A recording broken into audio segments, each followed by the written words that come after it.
Indian mythology से बहुत relate करता हूँ, गीता, महाभारत, रामायण से। तो 5वां रूल तो मेरा बहुत सिंपल है कि चोरों से काम कभी नहीं करना है, चाहे 1 रुपया कम बने। और मेरा फिल्टर पांडव रहता है। पांडवों में सबसे बड़ी थे युधिष्ठिर। युधिष्ठिर मतलब ही इंटेग्रिटी।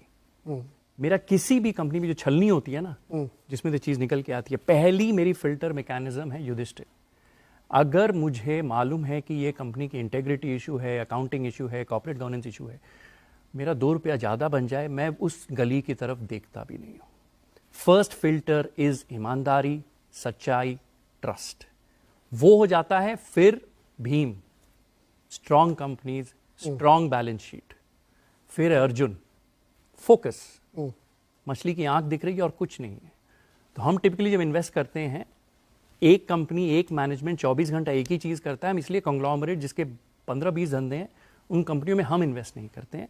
अर्जुन की तरफ फोकस, क्योंकि एक व्यापार बनाना इतना मुश्किल होता है, 5 व्यापार आप कैसे बनाएंगे। फिर आता है नकुल और Sahdev. Nakul is beauty, beauty is brands. आपने सुना होगा हाई रिटर्न ऑन कैपिटल। मैं टेक्निकल में जाऊंगा ही नहीं। अच्छे ब्रांड्स जो आपको हर जगह दिखते हैं, जो रोजमर्रा में इस्तेमाल करते हैं, वो है नकुल। और फाइनली सहदेव सहनशील, you know, good corporate governance, investors की सुनना, कस्टमर्स की सुनना, अच्छे एम्प्लॉइज रखना। तो ये 5 फिल्टर हैं। यही मेरा 5वां इज पांडव, बट पहला है Yudhishthir, top quality management. Yes, किसी प्रकार का कॉम्प्रोमाइज उसमें नहीं हो सकता, बिल्कुल भी। Management integrity number 1, yes, 24 carat. बस। फिर दूसरा है, भीम की तरह कंपनी में स्ट्रेंथ होनी चाहिए, दम होना चाहिए कि कोरोना झेल जाएगा, बिल्कुल, है ना। फिर तीसरा अर्जुन, फोकस्ड मैनेजमेंट। करना क्या है लाइफ में, कंपनी किधर ले जानी है, ये पता होना चाहिए। तो वो उसको मैं टेक्निकल टर्म में कि स्केल अप कितना हो सकता है, कितना करना है, आप कर पाएंगे कि नहीं कर पाएंगे। आपने बहुत अच्छा मैं एक हमेशा उदाहरण देता हूँ कि हमारे मुंबई में एक बहुत अच्छी वड़ा पाव की दुकान है, वर्ली में, बहुत अच्छा वड़ा पाव उसका है, लेकिन वो बेचारा स्केल अप नहीं कर सकता। तो वो अपनी दुनिया में ही वहीं घूम फिर के रह गया। तो अगर स्केलेबिलिटी नहीं है, बिजनेस बहुत अच्छा, तो क्या करूं मैं उसको बढ़ ही नहीं सकता आगे। तो इसलिए आपका फोकस होना चाहिए। और फिर ब्यूटी यानी ब्रांड्स, पुश फैक्टर नहीं होना चाहिए, पुल फैक्टर होना चाहिए। बिल्कुल, लोग देख के कहें अरे यही वाला लेना है मेरे को ना, ये वाला गुच्ची का ही बैग लेना है मेरे को, है ना।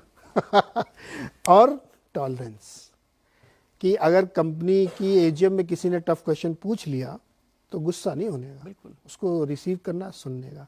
तो ये 5th पॉइंट में पांडव होना चाहिए। 6वां पॉइंट है, ये प्रॉबेबली आज की, अगर आप ग्राफिक दिखाते तो मैं इस ग्राफिक पे बात करना चाहूंगा। यस, अगर 6 पॉइंट दिखाई ग्राफिक। यस, आप कुछ भी करते हैं, कोई भी शेयर खरीदते हैं या कोई रिलेशनशिप है, 4 ही चीज हो सकती है। बहुत ज्यादा मुनाफा, लार्ज प्रॉफिट, छोटा मुनाफा, छोटा लॉस और लार्ज लॉस।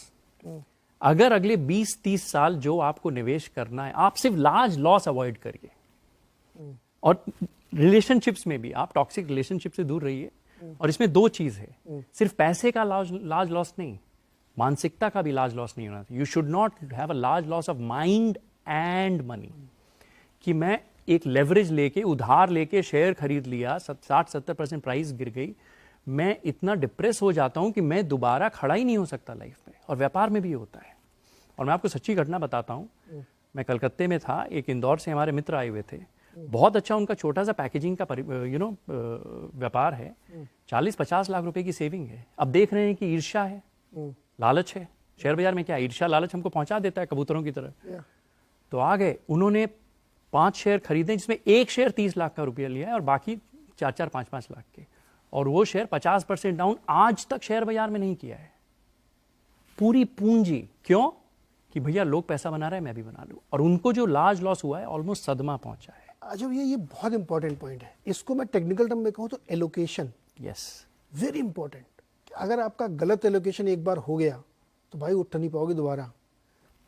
और एलोकेशन अगर आपने सही से कर लिया तो वेल्थ बनने को रोक नहीं सकते। बिल्कुल नहीं। तो अगर आप अगले 20-30 साल से ये 3 चीजों पे ध्यान रखें, थोड़ा लॉस होगा, जैसे विशाल जी ने कहा कि थोड़ी परमानेंट लॉस नहीं होना चाहिए, थोड़ा मुनाफा होगा, कभी कभी बहुत मुनाफा भी होगा, लेकिन ज्यादा रिस्क लेना, जबरदस्ती रिस्क लेना, ज्यादा ईर्ष्या से ज्यादा लालच करना, इसी से गलतियां होती है। यही अभिमान भी आता है।